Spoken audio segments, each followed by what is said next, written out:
ঠিক আছে, চলুন শুরু করা যাক। আজকের এই নতুন বিশ্লেষণে সবাইকে স্বাগত। একজন ভূতত্ত্ববিদ হিসেবে পৃথিবীর বিশাল পর্বতমালা বা গভীর খাদ নিয়ে কাজ করতে সবসময়ই দারুণ লাগে। কিন্তু প্রকৃতি মাঝে মাঝে এমন কিছু অদ্ভুত আর ক্ষুদ্র জিনিসের মাধ্যমে আমাদের চমকে দেয়, যা বিজ্ঞানের প্রতিষ্ঠিত ধারণাকে একেবারে পাল্টে দেয়।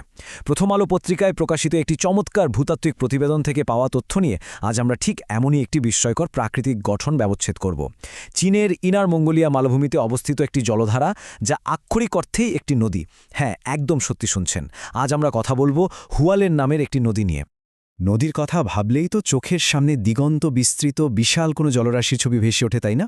ধরুন দক্ষিণ আমেরিকার সেই বিখ্যাত অ্যামাজন নদীর কথা। শুষ্ক মৌসুমেই যা ৬ মাইল চওড়া, আর বর্ষাকালে অবিশ্বাস্যভাবে ২৪ মাইল পর্যন্ত প্রশস্ত হয়ে যায়। এক তীর থেকে অন্য তীর দেখাই যায় না। এবার এর ঠিক উল্টো চিত্রটা একটু কল্পনা করুন। প্রথম আলোর ওই প্রতিবেদন অনুযায়ী হোয়ালাই নদীর গড় প্রস্থ মাত্র ১৫ সেন্টিমিটার। ভাবা যায় ১৫ সেন্টিমিটার মানে আমাদের জ্যামিতি বাক্সে থাকা একটা সাধারণ স্কেলের সমান। এতটাই সরু এই নদী। প্রকৃতি কিভাবে একদিকে এত বিশাল আর অন্যদিকে এত ক্ষুদ্র রূপ ধারণ করে টিকে থাকে, এটা তারই একটা চরম দৃষ্টান্ত। সুতরাং সবচেয়ে গুরুত্বপূর্ণ বিষয়টা হলো এই ৪ সংখ্যাটি। হুয়ালাই নদীর গড় প্রস্থ ১৫ সেন্টিমিটার হলেও এর যাত্রাপথের সবচেয়ে সরু অংশটি মাত্র ৪ সেন্টিমিটার চওড়া। হ্যাঁ, মাত্র ৪ সেন্টিমিটার, হাতের দুটো আঙ্গুলের সমান চওড়া। এটা এতটাই সরু যে একটা ছোট্ট শিশুও চাইলে অনায়াসে এক লাফ দিয়ে নদীর এপার থেকে ওপারে চলে যেতে পারবে। এটা কিন্তু কোনো কল্পকাহিনী নয়, চীনের ইনার মঙ্গোলিয়ায় বয়ে চলা একটা বাস্তব নদীর চিত্র। এই সংখ্যাটা সত্যি আমাদের ধাক্কা দেয় এবং ভূতত্ত্বের দৃষ্টিকোণ থেকে পুরো ব্যাপারটা নিয়ে নতুন করে ভাবতে বাধ্য করে। আর ঠিক এখানেই চলে আসে আজকের সবচেয়ে বড় প্রশ্নটি। একটি জলধারাকে নদী হিসাবে স্বীকৃতি দেওয়ার মাপকাঠি কি শুধুই তার পৃষ্ঠের বিশালত্ব, নাকি এর গভীরে লুকিয়ে থাকা ভূতাত্ত্বিক বৈশিষ্ট্যগুলোই এর আসল পরিচয় নির্ধারণ করে? প্রথম আলোর এই প্রতিবেদন আমাদের চিরচেনা ধারণাকে পুরোপুরি চ্যালেঞ্জ করছে। আজ আমরা আকার বা প্রশস্ততা দিয়ে নয়, বরং ভূবিজ্ঞানের শক্ত নিয়মের ওপর ভিত্তি করেই এই প্রশ্নের উত্তর খুঁজব। চলুন এবার শুরু করা যাক হুয়ালাই নদীর ব্যবচ্ছেদ। ১৭ কিলোমিটার দীর্ঘ এই জলধারাটিকে প্রথম দেখায় যে কারো একটা সাধারণ ড্রেন বা বৃষ্টির পানিতে সৃষ্ট কোনো নালা মনে হতে পারে, কিন্তু ভূতত্ত্ববিদরা একে পূর্ণাঙ্গ নদী বলছেন। কেন? এর জন্য প্রথমেই আমাদের জানতে হবে বিজ্ঞানের ভাষায় একটি প্রকৃত নদী বা ট্রু রিভারের সংজ্ঞা আসলে কি। আমাদের দেশে পদ্মা বা ব্রহ্মপুত্রের মতো বিশাল প্রশস্ত নদী রয়েছে ঠিকই, কিন্তু বিজ্ঞানের ভাষায় একটি নদী হওয়ার জন্য জলধারাটিকে বিশাল বা চওড়া হতেই হবে এমন কোনো ধরাবাঁধা নিয়ম নেই। পৃষ্ঠের প্রস্থ যাই হোক না কেন, যদি একটি জলধারার নিজস্ব স্বতন্ত্র কাঠামোগত বৈশিষ্ট্য থাকে এবং তার প্রবাহ যদি স্থায়ী ও অবিচ্ছিন্ন হয়, তবে তাকে নদী হিসেবেই ধরা হবে। এই সংজ্ঞাটা আমাদের মনে করিয়ে দেয় যে নদীর বিচার তার চওড়া হওয়ার উপর নির্ভর করে না, নির্ভর করে তার চরিত্র ও স্থায়িত্বের ওপর। এবার ভূতাত্ত্বিক প্রমাণগুলোতে একটু নজর দেওয়া যাক।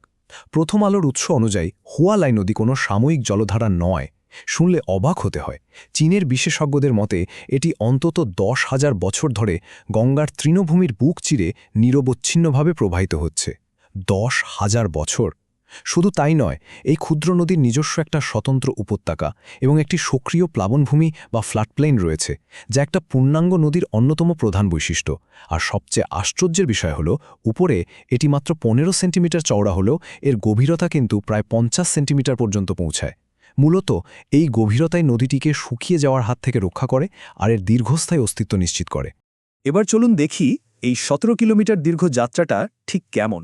এর উৎপত্তিস্থল নিয়ে আজও কিছুটা রহস্য আছে, তবে ভূতত্ত্ববিদদের ধারণা একটি ভূগর্ভস্থ প্রস্রবণ থেকেই এর জন্ম।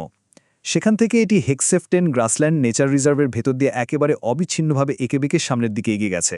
আর সবশেষে এই ক্ষুদ্র কিন্তু অবিশ্বাস্য রকম টেকসই জলধারাটি গিয়ে মিশেছে দালাইনুর হ্রদে।